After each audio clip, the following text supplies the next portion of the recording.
Við eigum náttúrulega svo stórfengla náttúru hérna fyrir austan og það er svo auðvelt að finna alls konar ólík svæði til þess að bara fara út að leika og læra af því að vera úti. Þannig að það er svo margt sem að útivistin býður upp á að þjálfa.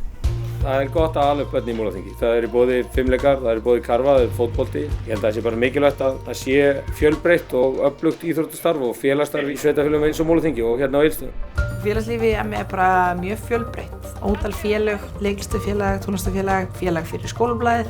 Þannig að hér er eiginlega staðir fyrir alla.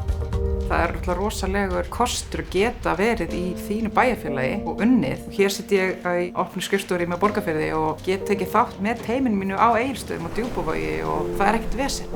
The Icelanders have embraced all of us foreigners. They appreciate that we move to a very distant place and we care not only about our jobs, our life, but for the general good.